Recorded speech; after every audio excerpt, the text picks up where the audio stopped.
পারলো না, already sensor হয়ে গেছে, সেন্সার সার্টিফিকেট পেয়ে গেছে। কেউ কোনো ষড়যন্ত্র করে আটকাতে পারলো না, সার্টিফিকেট পেয়ে গেল। এই মুহূর্তে তুফান আর কারো এখতিয়ার রইল না যে তুফান আটকানো, যদি আটকায় তাগ্য কপালে শনি আছে। এইবার তুলকালাম শুরু হয়ে গেছে, কোনো কিছুতে আটকাতে পারলো না। তুফানকে গ্লোবালি তুলে দিয়েছে রায়হান রাফি। এই তুফানকে আটকানো কারো এখতিয়ার থাকবে না। খেলা শুরু, কোনো কিছুতে কাজ হইল না। এত ষড়যন্ত্র, এত কিছু, এত এরকম পুকুর করেও কোনো কাজ হইল না। চলে আসছে আমাদের সেন্সার সার্টিফিকেট।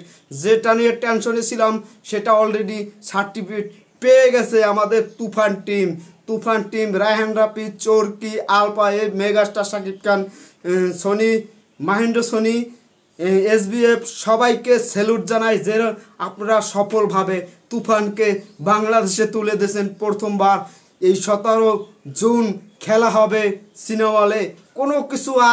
কোনো কিছু ভয় টয় কিছু নাই, সেন্সার সার্টিফিকেট পেয়ে গেছে। আর কি লাগে? এত ষড়যন্ত্র, এত কিছু, এত গল্প, এত চাড়াম, এত কিছু, এত কান পরা, এত পরা, তেল পরা, জল পরা, তেল মারা, পাম মারা, সোলা মারা, কি মারা, তারাই নিজেরা জানে, কিন্তু কোনো কিছুতে আটকাতে পারে নাই। তুফান অলরেডি সেন্সার হয়ে গেছে। তুফান ধামাকা 2 ঘন্টা 25 মিনিট 25 সেকেন্ড। এই ছবিটা মোটামুটি ভালোই লেন্থি। যাই হোক, মেগাস্টার শাকিব খানকে আমরা নতুনভাবে নতুন আঙ্গিকে দেখা যাবে। তুফান নিয়ে অনেকের টেনশন ছিল, ভাই দেখেন কি গরম, তারপর আপনাদের সামনে একটু ভিডিও বানাইতে আসলাম। ফ্যান মানে বসাই যায় না গরমে। যাই হোক, মূল কথায় আসি, তুফান নিয়ে যারা ষড়যন্ত্র করছে এখন সব পলিয়ে যাবে। তারা সিরি বক করবে, কিন্তু তারা কি করবে? তাকে দিয়ে কোনো কিছু হবে না, শুধু মান সম্মানটা তাকে গেছে। তারা যে সম্মানটা অর্জন করছিল সেটা ধুলোচ্ছাদ করে দিয়েছে। মানুষে কয় না সম্মান কামাই তো অনেক দিন লাগে, আর নষ্ট করতে 1 সেকেন্ডও লাগে না। সেই সম্মানটা নষ্ট করে ফেলছে, মাঠটা নষ্ট করে ফেলছে। এখন যদি ভালো সাজার চেষ্টা করে তখন আর সেই সম্পর্ক আর বড় আকারে ধারণ হবে না। এটাই যাই হোক, কেউ এখতিয়ারে থাকবে না। তুফান সেন্সার সার্টিফিকেট পেয়ে গেছে হাতে, এর চেয়ে আর কিসের খুশির খবর আর আছে? কোনো কিছুতে বাধা দিয়ে রাখতে পারে না। যাই হোক, সবাই ভালো থাকবেন। গরমে বেশি কথা বলতে পারি না, এখন শুধু আমরা তুফান দেখবেন, তুফান নিয়ে ভাবেন, তুফান কী করবেন, তুফান সিনেমা হলে কীভাবে দেখবেন, কীভাবে প্রোগ্রাম কী করবেন, সেটা আপনারা সেটা ভাবেন।